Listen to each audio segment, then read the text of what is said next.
Today, we've got a newer seller who talks about how he started on Amazon. It all started by trying to develop products to be able to save his own dog, and that launched a brand for him that even got him on the radar of Amazon, who's featured his story on their website. How cool is that? Pretty cool, I think.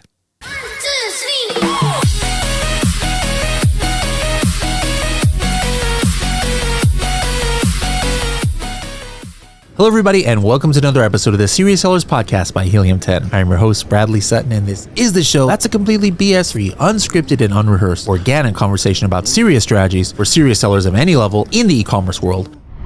And for the first time on Serious Sellers Podcast in English, not the first time Serious Sellers Podcast overall, because he's been on our Spanish one, we've got Santiago in the house. How's it going, Santiago? Really good, really good. I appreciate you having me over. Now, where are you located? You just said it was like 9:30 p.m. over there. Where are you at right now? I'm in France, Paris, France. Since this is your first time on the show, let's dive into to how you got there. You know, Santiago Galvez is not exactly a French name there. So where were you born and raised? Yes, I was born and raised in Colombia. I went to high school in Colombia, and after high school, I moved to the States and went to universities there. Worked for Procter & Gamble for where in Colombia were you? Years. I was in Bogota. Oh, okay. Born and raised in Bogota. And then how old were you when you moved? I was 19 when I moved. Okay, so all of your school life, you were there in Colombia, and then you went to US for work or for school or both or what? It was mainly because I wanted to go to an aviation school, right? And I actually got my first degree in aviation maintenance. So I used to work for fixed planes. I used to work for DHL and fix their planes and stuff like that.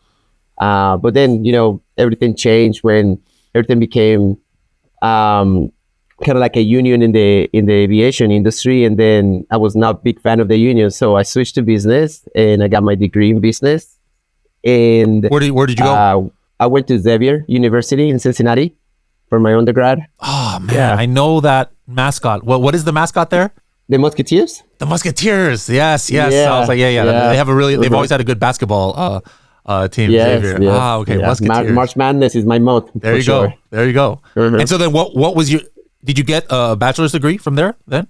Yes, I got a bachelor's degree there. And then right when I graduated, that's when Procter & Gamble offered me a position. And I worked for Procter & Gamble for about 15 years, really developing their brands and doing some global expansion for the USA brands into Asia.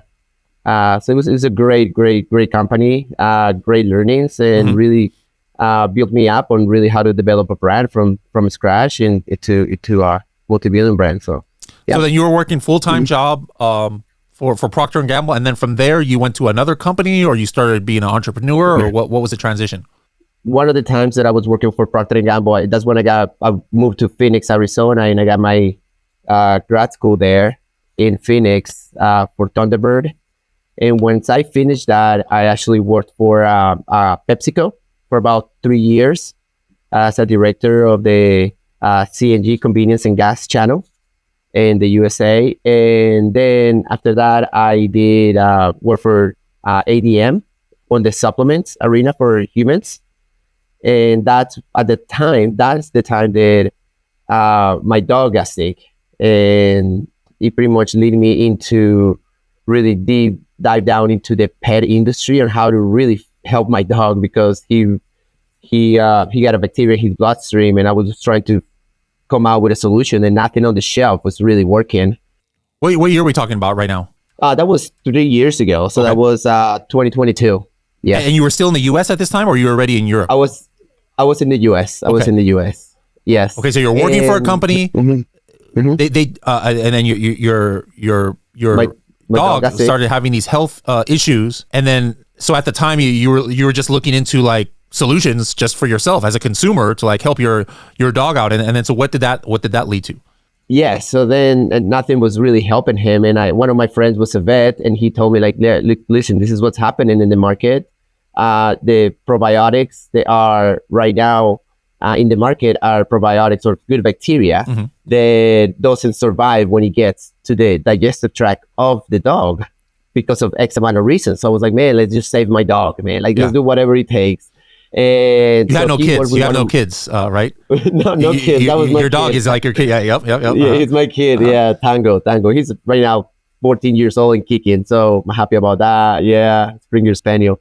So then we just literally I was working for this company at the time that I was doing the, research and building this formula to save the dog. And we created some samples. We gave it to the dog, and that was the only thing that helped him. So that was a huge shift in my life when I said, like, you listen, like, I always wanted to have my own thing.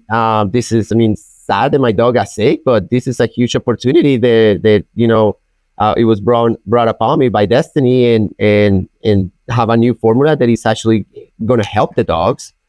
And we built it, and I quit my job and literally just went 100% entrepreneur. Well, hold on. That's a bit too much of a jump right there. So you're working full-time employment. Now, were you like, I'm just going to focus on this, or I'm just going to quit my job with no income yet on Amazon? Or did you already start getting Amazon or other online income? Or were you just like, no, I got to focus on this, and that's why I quit my job? Or you quit your job because you already started having some replacement income? No. I have a mentality that nothing is always going to be perfect to cross the road. If I start like tasting the waters, I might just do 10% here and then 10% there. So my mentality was like, let's just go full on, right? So I can really focus on it. So I quit my job, and then within 2 months is when I launched my brand. And now are we still about 3 years ago, or where are we at about? Yep. Okay. Yeah, about 2.5 years ago when we launched. So you had some savings, I would assume. Like, it's not like your bank account was zero and you're just like, oh, I'm going all in, and if I become homeless, I'm homeless. But okay, had some savings, and then you're like, let's do it. And then manufactured in USA, or yes, okay. Yes, in Oklahoma City. So it's really close to Dallas. Yes, where I was based at the time. And so I had some savings, and I just wanted to give it 100%. Don't half-fast it, and I just I went for it, and it's a decision that I will never regret. I am the happiest guy. I'm helping dogs. Like, the best gratification thing is seeing comments and emails from dog owners when they say, like, oh my God, Max is back in action, or my dog is not having digestive problems anymore. It's like, man, those things are so gratifying. Like, it just makes me happy that I don't get those messages by selling coffin shelves, like, so I can't relate. I can't relate. A little different. Really. Okay. Yeah. So then what was your first full calendar year of selling? Like, was 2023 or that was in the middle of 2023 you started? So was 2024 your first like full calendar year? Full calendar year was 2023. Okay. Full calendar year. Yes. And then how did you do in sales that first year?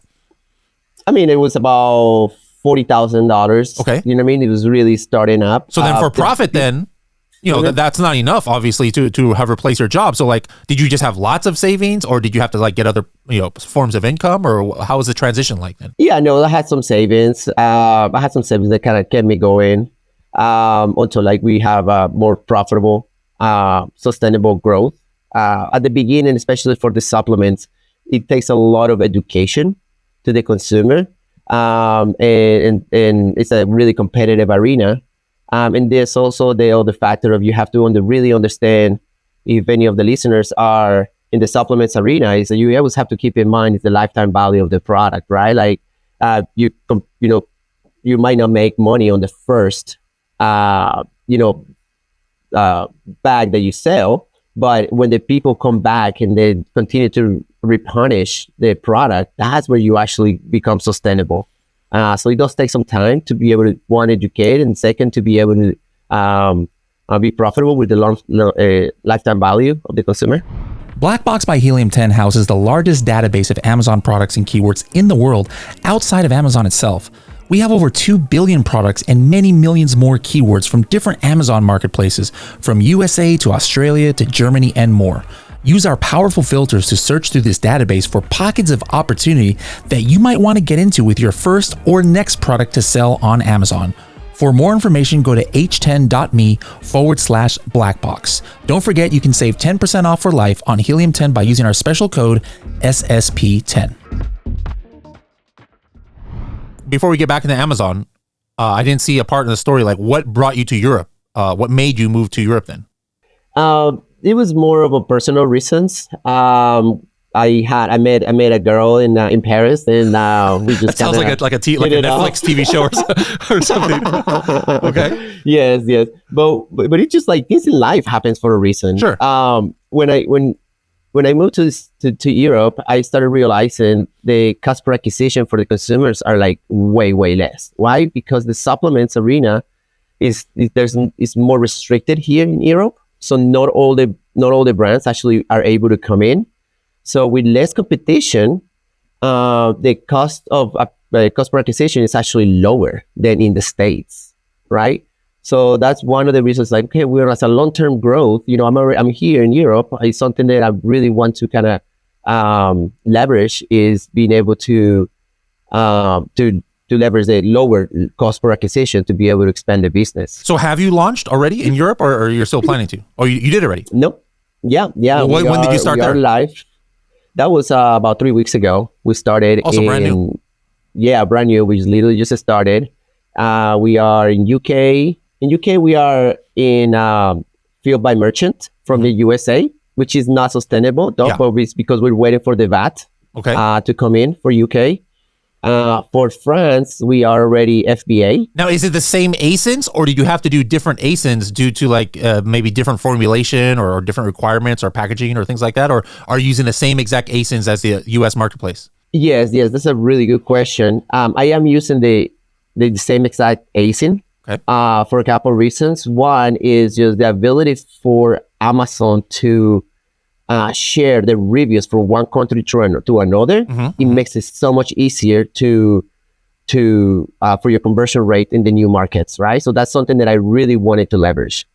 The other benefit, or the other reason why I was able to do that is because the formula that I have in the US was the one, it's like the same one that was accepted here. So I didn't have to change anything.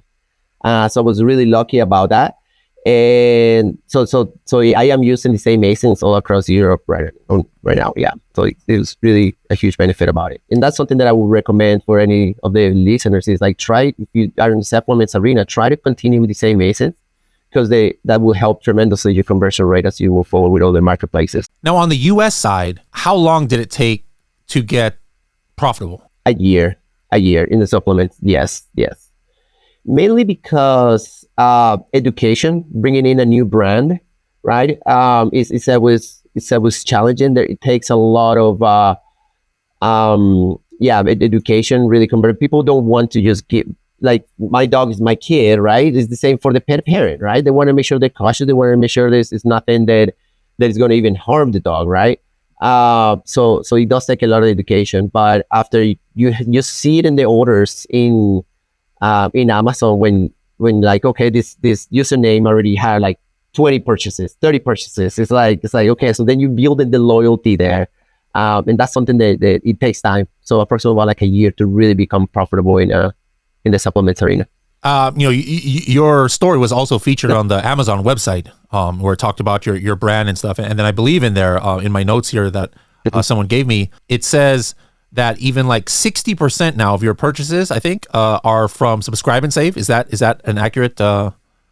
Yes, it is the bread and butter. And the Subscribe and Save is a tool that Amazon gives us that is I see a priceless. As soon as anybody selling the supplements there, if you are a new brand, especially in the private label, as soon as you can get into the Subscribe and Save, that's something that I highly recommend because they spend more money, more loyalty. You do have some drop-offs there, you know what I mean? Because people sign up and then they just want to get the extra discount for the first order, and then they don't come back, and then you see them coming back later on. But it's it's definitely it's bread and butter for the business. So then was that the key of maybe why it took a long time for you to be profitable, is because your cost of acquisition was very high with PPC, but then as the Subscribe and Save grew, then it helped your profitability? Exactly. Okay. That's exactly what happened. So then like pet supplements is very similar then to human supplements, where your cost per click probably is insane, but then you're just like banking on getting that recurring revenue from the subscriptions. Exactly. That's the long-term value. And that's why, I was mentioning you might not make much money on the first or second box, mainly because of the cost per click. It's a really competitive arena. And I mean, probably supplements is one of the highest cost per clicks categories that are out there in the Amazon departments or categories. So definitely something that you have to keep in mind if any of the listeners are in the supplements and private label. It's like probably not the first box, but the loyalty and the subscribe and save tools the Amazon gives you is actually something that is definitely going to help you become profitable. Is there anything you could have done differently, you think, in retrospect to become profitable faster? Not a lot of people are patient like you who can wait a year to become profitable. Like would you have changed something, or is this kind of like, hey, you got to be, if you're going to get into supplements, a very, very competitive niche, you got to be prepared for a year long battle to build up your customer base? Yes, that's a really good question. I think something that I would recommend is for the founders or owners of the brands to keep in mind that you have to test the waters with your formulas, and you have to make sure that you're going to have really good feedback from the consumers. Luckily, I was there, but something to keep in mind is like the cash flow, right? Like if you buy a lot of product from the manufacturer at once, because the more you buy, the cheapest they're going to give you the product, right? So then if you try to maximize your process right from the get-go and try to get the cheapest product or like the most economical price by buying bulk, but then you don't have the turns enough to be able to sell all that product, and it expires, then you're going to have a lot of scrape, right? Because this product, it does expire. So something that I will recommend for brands to start up, especially in the supplements arena, is keep in mind, you might not get the lowest cost if you buy less, but at least if you start with orders that are smaller, then you can start really learning how much your product's going to be turning. Then eventually you can estimate more or better before your product expires. So that's something that I would highly recommend on the cash flow and on the how much they buy right from the get-go, so they can really test the water. You might have to pay a little bit more at the beginning by buying lower quantities, but eventually it's going to pay out in the long run as you really start learning what are going to be your turns of your product and each one of the formulas. Which one's going to be lower, which one's going to be faster, etc. Let's talk about your pricing strategy. I was just looking at your storefront. I see every single one, you've got the strike through price. And now unless there's an Amazon error, does that mean that at the list price, you have gotten purchases there in the last 90 days at that list price? Or how are you able to maintain that strike through price? Yeah, so I have so during the holiday season, I was actually selling it at $34.95, and now that we hit the January, I did lower it to $29.95 to be able to continue to increase the turns. So it's really psychological when you see the $29.95. You can, once you cross that price cliff to 30, the 30. Like you do make more profit, but your turns go down, right? So I've been able to do that strike through mainly just because during the October-November Q4, I was at $34.95. Yeah. But now I'm switching the strategy into $29.95 in order to be able to turn more of the volume. Mm-hmm. And then it says here, extra 30% off when you subscribe. So is that a coupon that you always have on, or that's just a promo that you have going on now? That's always on. That is only on the first order if they start it, and then after that, it's just like the standard 5 or 10% discount or something like that? Exactly. And I mean, like, I'm getting, 90% of the people maintain once they get that coupon. You do see some drop-offs, but they continue to stay there. And this is a product that it has 30 sachets or 30 packs inside. So you actually last 30 days. So every 30 days, they pretty much come back, unless they have 2 dogs or 3 dogs. And they normally come back here. But yeah, so that's a strategy. You have a 30% off right from the first order.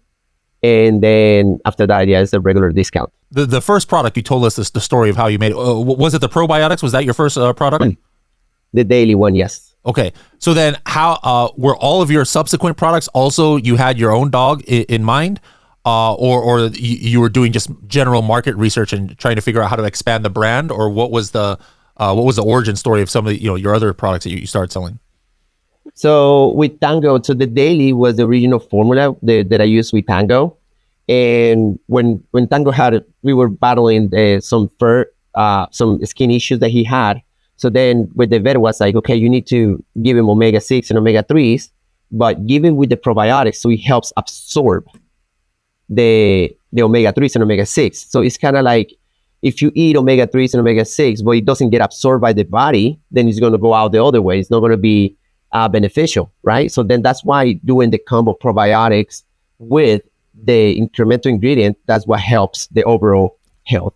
So I had that. So there was the ingredient, but then I was on the side for Tango, I was giving him omega-6 and omega-3. So then gave me the idea of like, well, why don't I just let's just have the original product, but then let's have 3 extensions of the probiotics with the incremental ingredient to help absorb. The combo will help absorb the nutrition.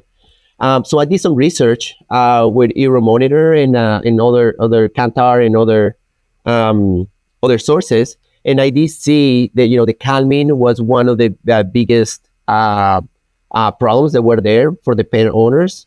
Another one was the hip and joint, especially for senior dogs, and omega-3s and omega-3s for allergies and skin problems. So that's why I came out with like, okay, well, let's expand from what we have, which was the one formula that I had, into the 4, based on the fact that one, with Tango, I was giving him omega-3 and omega-6 on the side on top of the product.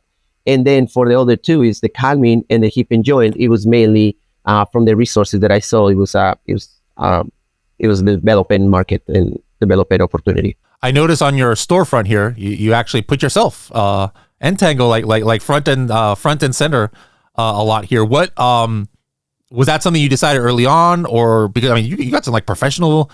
You spent some time. You got some really. This is like a Hollywood level storefront here with some of the lighting and stuff. So yeah, that's my house in Dallas. But it was something that I really wanted to share the community of the story. Really, like I launched this brand really because I really wanted to improve the health and improve the dogs and share a solution to a problem that I had before that I didn't have a solution to.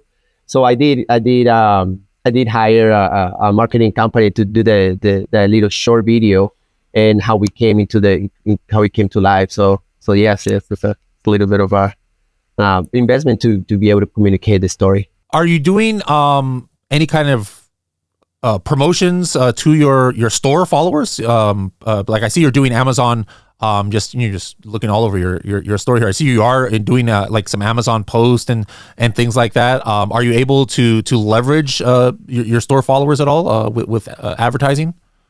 I can follow him with the Amazon, the followers in Amazon, the store. We can do the promotions, and then the people that lapse, the people they haven't bought yet, or they visited but they didn't buy. So you can create those promotions to really retarget them. But that just pretty much limits. I mean, unless there's something that I don't know, but you cannot. I can target them, but all within the Amazon ecosystem, right? Yeah. So yeah.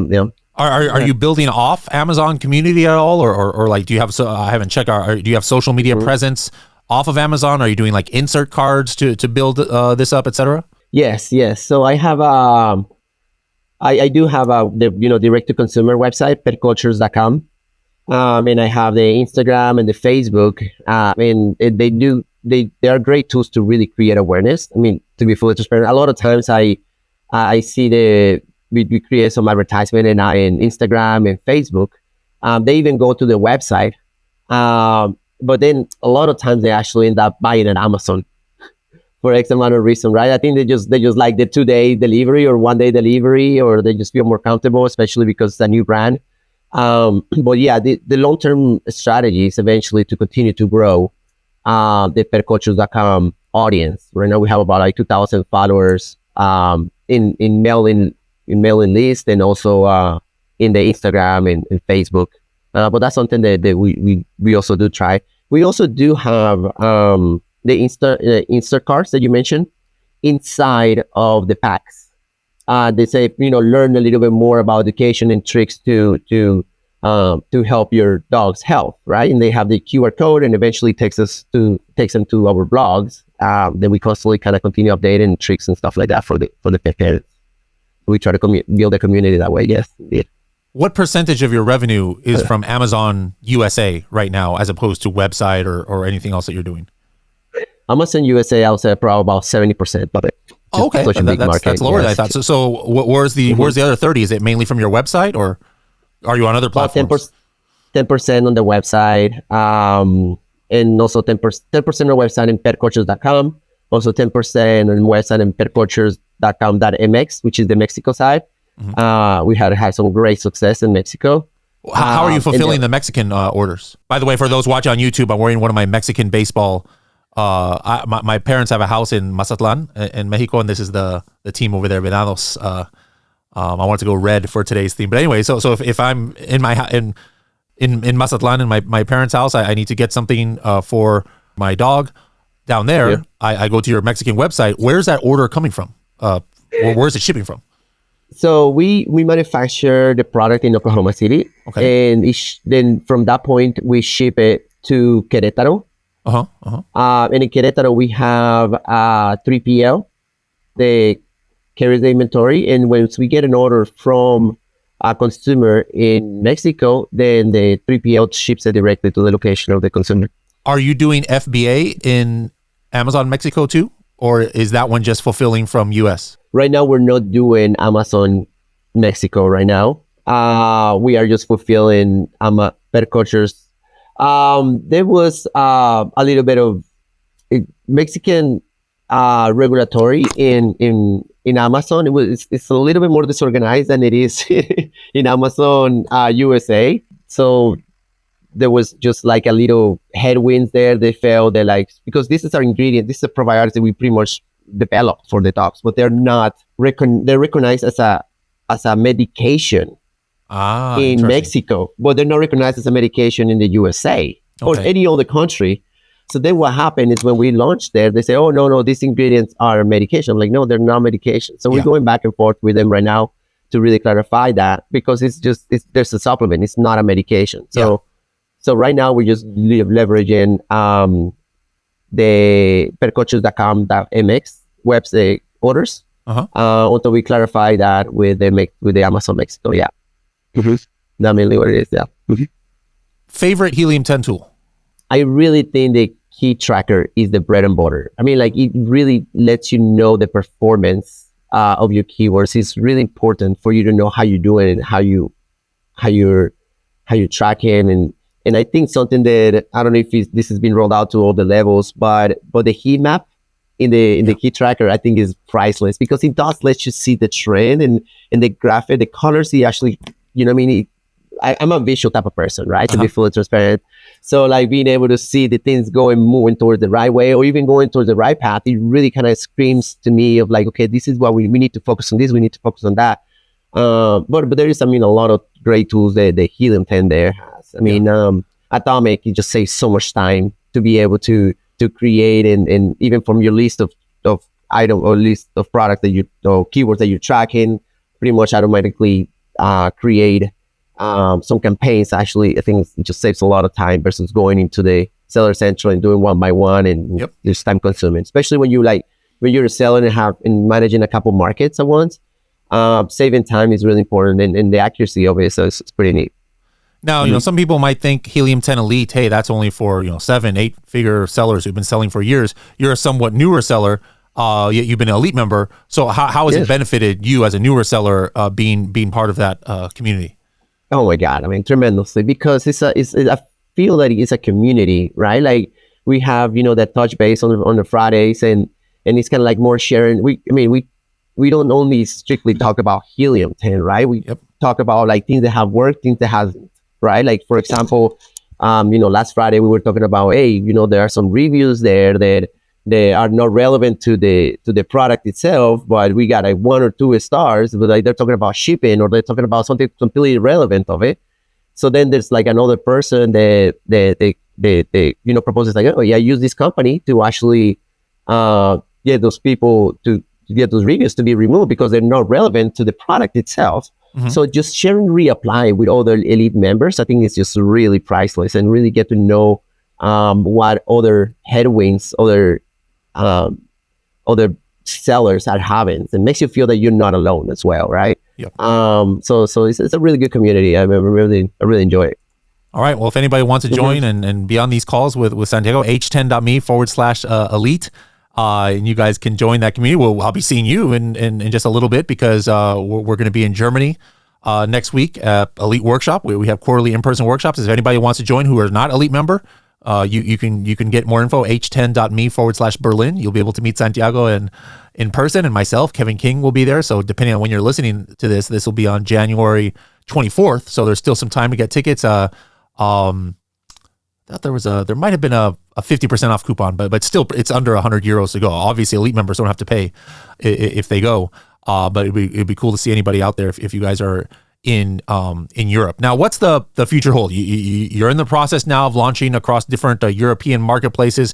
Are you going to keep expanding out this brand? Try and start a different brand? Go on other platforms. What's the next? We're here at the beginning of 2025. If we were to have a podcast, which hopefully we are, beginning of 2026, what would you like to be able to have said you accomplished this year? Yes, I think ways to grow the brand is like you got to get more people to buy your product, right? Or either to become more profitable with the same users. Something that I'm really focusing on for 2025 is really leveraging the Pan Europe program that Amazon has, that it actually lets you expand throughout Europe, which will allow me to reach all the European markets with only 2 VATs registrations. So this is a huge opportunity that I'm really focused on 2025 to be able to leverage the European market as much as possible. And so that's what I'm looking forward to reach this market. Also because it's an educated market, they will also has the funds for it to take care of their pets. Let's just say that like that.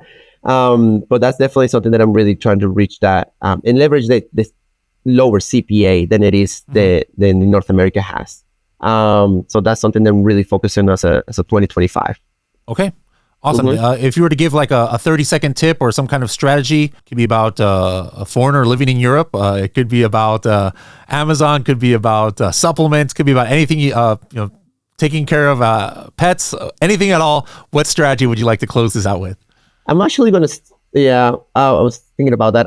I'm actually going to steal the strategy that I learned from our friend Kevin King when we were in Seattle. Back in September, he made a presentation and say that when you really develop a brand, you want to make sure that you search for a product and you're trying to do a private label, start with the 2-second story that you're going to really tell your consumers and that is going to help you convince them, right?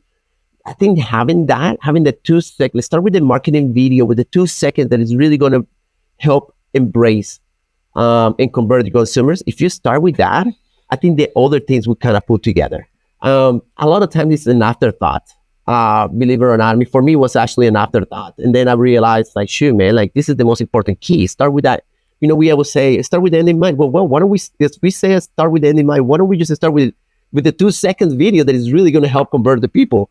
I think that was a really priceless a recommendation that Kevin King did back in September in Seattle. And I think that's something that I really want to echo for private label owners that are going to launch. I would start with the 2 seconds video. What is your product going to be so different that you can tell in 2 seconds and it's going to help you convert your consumers. So I think that's something that I really want to make sure I echo and share with every other.